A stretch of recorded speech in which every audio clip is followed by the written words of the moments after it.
अब अगर हम सोर्सेज की बात करें हर्षवर्धन के, सोर्सेज,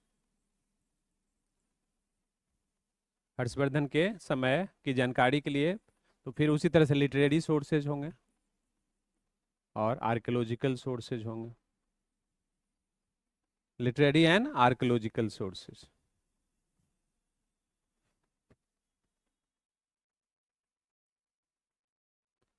लिटरेरी सोर्स की अगर हम बात करें हर्षवर्धन के समय,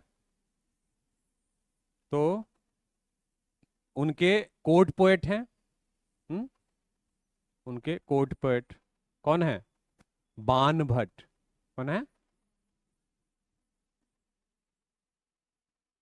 बाण भट्ट उनके कोर्ट पोएट हैं। उन्होंने हर्षचरित लिखा था। हर्षचरिता means biography of Harshavardhana, Bana Bhatt, Harshacharita.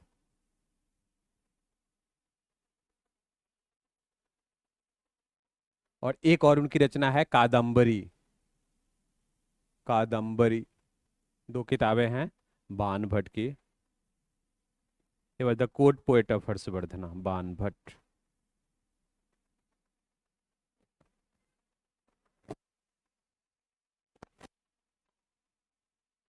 ठीक है।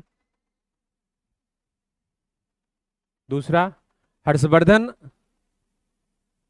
Harshvardhan himself was a great you can say author और पोएट। उन्होंने कुछ किताबें लिखी थी। Ratnavali,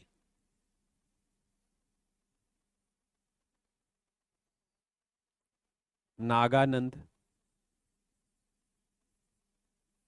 and Priyadarshika. Priyadarshika, Ratnavali, Nagananda and Priyadarshika.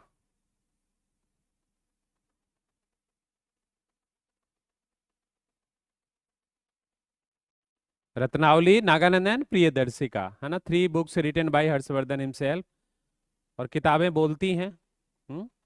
तो किताब का थीम कुछ भी हो, लेकिन फिर भी उस समय के political, social, economic, religious, cultural चीजें कहीं ना कहीं आती ही हैं। आदमी उसी समय रह रहा होता है, तो इससे हमें जानकारी मिलती है हर्षवर्धन के समय के। और साथ साथ इसके अलावे अगर हम देखें तो सीयूकी है, सीयूकी, अकाउंट ऑफ वेनसांग।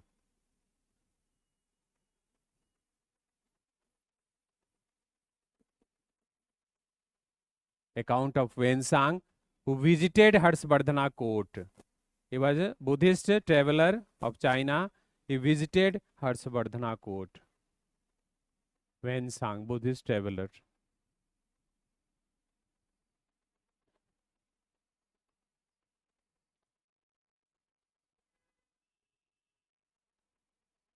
ठीक है, तो ये जानकारी इनसे मिलती है।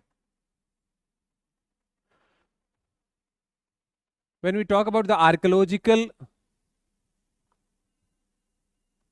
sources, we find that some inscription, Banskhera inscription, Banskhera inscription and Madhuban inscription,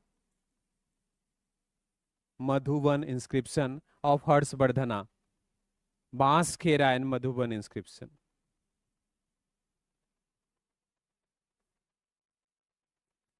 और साथ साथ ऐहोल इंस्क्रिप्शन, ये दोनों हर्षवर्धन के हैं, हर्षा के हैं। और ऐहोल इंस्क्रिप्शन किसका है? पुलकेशिन सेकंड का है। Pulakeshin second, the Chalukya ruler, Chalukya, south Indian kingdom, Chalukya ruler, Pulakeshin second. Aihole inscription, Aihole inscription, so they talk about Harshvardhana period.